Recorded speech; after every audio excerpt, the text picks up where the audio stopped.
दोस्तों इस एनिमे के फर्स्ट पार्ट में आप लोगों ने बहुत ही अच्छा रिस्पांस दिया और उस वीडियो पे 1 लाख से भी ज्यादा व्यूज अब तक आ चुके हैं। तो इसीलिए मैं आज आप लोगों के लिए इसका सेकंड पार्ट लेकर आ गया हूँ। तो अगर आपने इसका फर्स्ट पार्ट अभी तक नहीं देखा है तो इसका लिंक आपको डिस्क्रिप्शन में मिल जाएगा, तो आप जाकर देख सकते हो। तो चलिए बिना टाइम वेस्ट किए वीडियो को स्टार्ट करते हैं। हमने पिछले पार्ट में देखा था कि रॉयल पैलेस में अटैक हो जाता है और इसी बीच फिन तेजी से हॉस्पिटल की तरफ दौड़ता है और वो देखता है कि क्रिस की बहन बेड पर नहीं है, लेकिन वहाँ एक पर्चा पड़ा होता है जिस पर सिर्फ एक फोन नंबर लिखा होता है और साथ में यह भी लिखा होता है कि मुझे कॉल करना। तभी फिन क्रिस को कॉल करता है और क्रिस उसे सब कुछ सच बता देता है कि अब तक जो भी हुआ सब उसी के प्लान का हिस्सा था, चाहे ऑक्शन में डमी कार्ड रखना हो या फिर ट्रेन में उसका गिरना, हर चीज पहले से प्री प्लान्ड था ताकि वो 4 कार्ड हासिल करके एक्स कार्ड बना सके और अपनी बहन को जिंदा कर सके। तुम्हें पता है ना कार्ड यूज करने के बाद क्या होगा? हाँ मुझे पता है। अब दोस्तों फिन कहता है जब भी मैं तुम्हें देखता हूँ मुझे अपना बीता हुआ कल याद आ जाता है। मैंने अपनी सारी कमाई तुम्हारे अनाथालय में दे दी है और मेरे बाद तुम ही उसका ख्याल रखना। परिवार का मतलब सिर्फ खून का रिश्ता नहीं होता, परिवार तो वो होते हैं जिनके साथ हम हंसते हैं, खाते हैं और जीते हैं। एक बात याद रखना, हम भी तुम्हारा परिवार है और तुम्हें हमारे पास वापस आना होगा। अब दोस्तों ये सुनकर क्रिस कुछ पल के लिए सहम जाता है, लेकिन तुरंत वो फोन काटते हुए कहता है मुझे अपनी बहन को बचाना है। इसके बाद क्रिस कार निकालकर निकल पड़ता है। दूसरी ओर प्रोटैगनिस्ट हॉस्पिटल से बाहर जाता ही है, तभी साइड से एक स्नाइपर उस पर फायर करता है, लेकिन क्रिस अमर होता है इसलिए उसे कुछ भी नहीं होता। उधर स्नाइपर कहता है तुमने मास्टर के रूल्स तोड़े हैं, क्रिस से कांटेक्ट किया है, अब तुम ऑर्गेनाइजेशन से बाहर हो। दूसरी ओर रॉयल पैलेस जंग का मैदान बन चुका होता है, चारों तरफ गोलियां चल रही होती है और बम के धमाके हो रहे होते हैं और विजय और वेंडी मोर्चा संभाले बैठे हैं और हम लियो को तोप चलाते हुए देखते हैं। इसी बीच लियो को अपने डैड का मैसेज आता है, चाहे कुछ भी हो किसी भी हालत में कोई भी वीआईपी रूम के अंदर नहीं घुसना चाहिए। उधर फिन गुस्से में स्नाइपर से पूछता है तुमने क्रिस पर फायर क्यों किया? यार ऊपर से ऑर्डर था। सुनो अब मुझे फॉलो मत करना, मैं तुम्हारी ऑर्गेनाइजेशन का हिस्सा नहीं हूँ। लेकिन दोस्तों तभी वहाँ पर 2 बॉडीगार्ड आते हैं, एक उसका सिर दीवार पर मारता है और दूसरा कहता है सुनो भले ही तुम हमारे नहीं रहे लेकिन हमारे रास्ते में भी मत आना।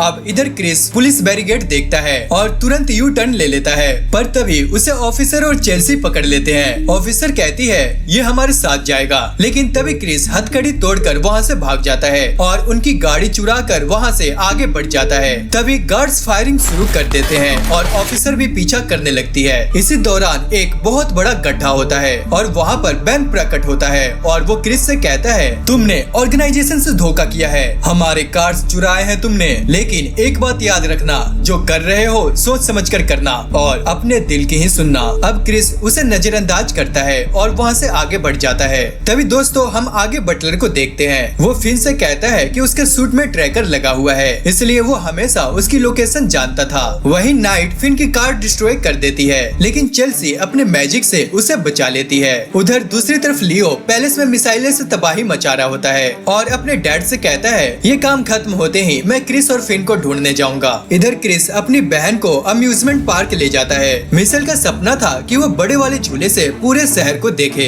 और क्रिस वही करता है। क्रिस उसे वहाँ पर ले जाता है और फिर एक्स कार्ड का रिचुअल शुरू करता है। अब दूर से उसकी चमक देखकर बटलर समझ जाता है कि रिचुअल शुरू हो चुका है। उसी वक्त लियो और विजय भी वहाँ पर पहुँचते हैं। अब बटलर कार्ड वापस देता है, लेकिन उसे आखिरी कोशिश करनी ही होगी। अपने आप को डायनमो और मोर्टल समझ रहा होता है और वो बिना स्कोप के बुलेट फायर कर देता है, पर दोस्तों हम देखते हैं कि बिना स्कोप के भी बुलेट सीधा कार्ड पर जाकर लगती है और यहाँ पर पूरा प्रोसेस टूट जाता है। तभी दोस्तों उसकी बहन वहाँ पर जिंदा हो जाती है, लेकिन क्रिस वहीं पर बेहोश गिर जाता है। अब लियो और विजय दूर से ये सब देख लेते हैं। अब दोस्तों आगे हम देखते हैं कि इधर क्रिस की आंखें खुलती है और वो देखता है कि सामने फिन आराम से उसके लिए सेब काट रहा होता है। अरे भाई दोस्तों तो ऐसा तुम भी सीखो भाई कुछ सेवा पानी करना। अच्छा तुम अपने माता पिता की सेवा पानी करते हो कि नहीं मुझे कमेंट में जरूर बताना। अब दोस्तों फिन स्माइल करते हुए कहता है अबे तू पूरे 30 दिन से सो रहा था, हमें तो लगा तू कहीं कोमा उमा में तो नहीं चला गया, भला इतना कौन सोता है यार। अब दोस्तों क्रिस अचानक बैठ जाता है और सबसे पहले अपनी बहन के बारे में पूछता है और तभी सीन शिफ्ट होता है और हम देखते हैं कि उसकी बहन मिशेल ठीक ठाक उसके बगल में ही लेटी होती है।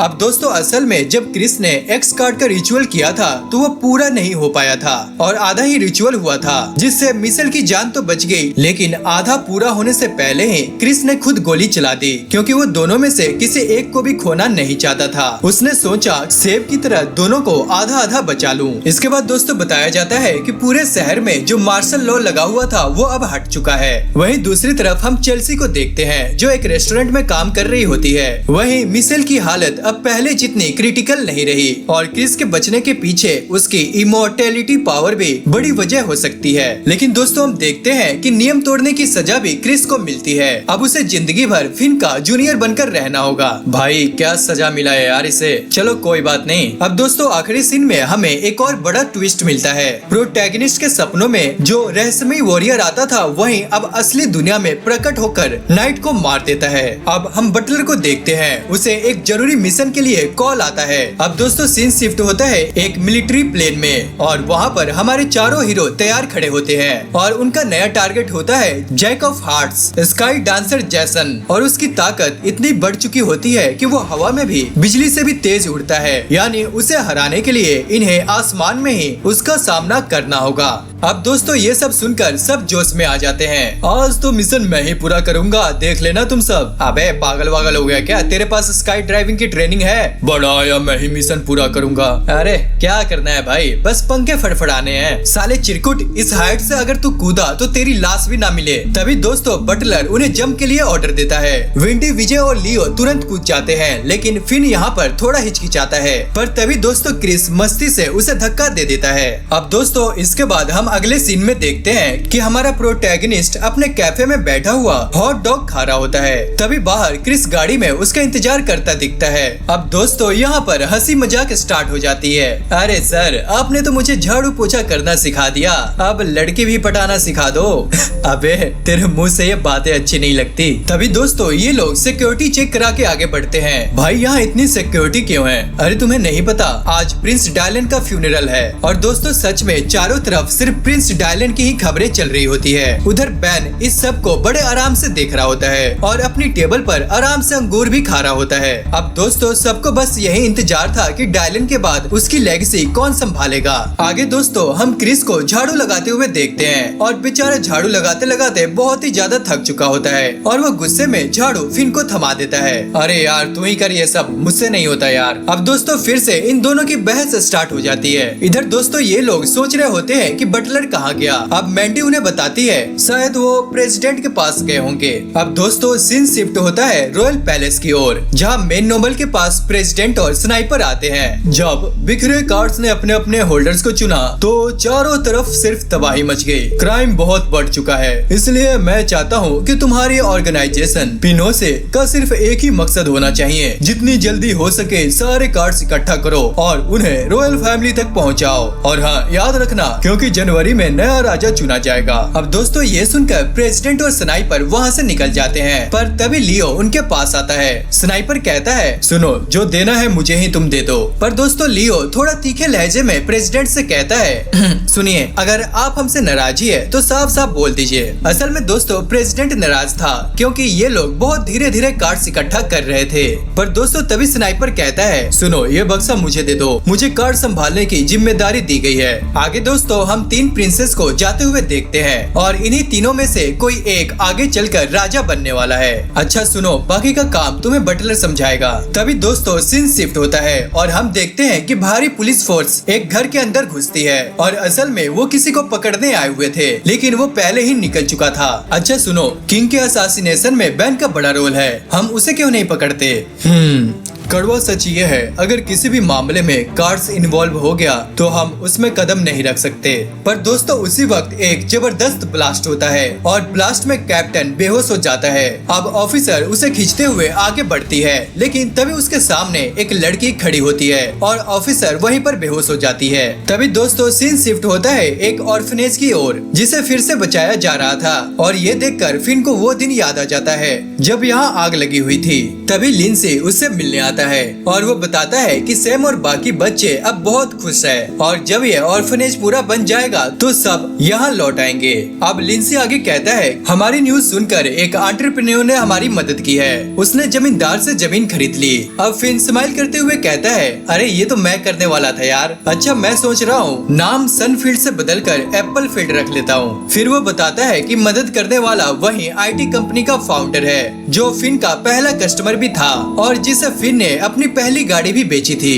अब ये सुनकर फिन बहुत खुश हो जाता है। दोस्तों असल में लिंसी यहाँ इसलिए आया था क्योंकि फिन ने अपनी फैमिली के बारे में जानना चाहा था। तो लिंसी बताता है कि काफी समय पहले एक बूढ़े आदमी की मौत की खबर चर्चा में थी। उसी दौरान एक अमीर फैमिली ने अपने बच्चे का बर्थडे सेलिब्रेट कर रही थी कि अचानक वहाँ भी भयानक ब्लास्ट होता है और चारों तरफ सिर्फ आग ही आग लग जाती है। फायर फाइटर्स आग बुझाने की कोशिश करते हैं और अंदर जाकर लोगों को बचाने की कोशिश भी करते हैं, लेकिन अंदर से उन्हें कोई भी नहीं मिलता। सबको यही लगा कि उस रूम में बस पेरेंट्स और एक ही बच्चा था, लेकिन तभी एक फायर फाइटर को दूर खड़ा एक छोटा सा बच्चा दिखता है और वही बच्चा आगे चलकर ऑर्फनेज में लाया गया और वो दोस्तों और कोई नहीं बल्कि फिन होता है। मुझे लगा कि तुम उस हादसा के बाद हमेशा शौक में रहोगे, इसलिए मैंने सोचा तुम्हें अपने पास ही रख लूं और जब तुम बड़े हो जाओगे तब ये सच मैं तुम्हें बता दूंगा। लेकिन आज तक वो आरोपी पकड़े नहीं गए जिन्होंने उस ब्लास्ट को अंजाम दिया था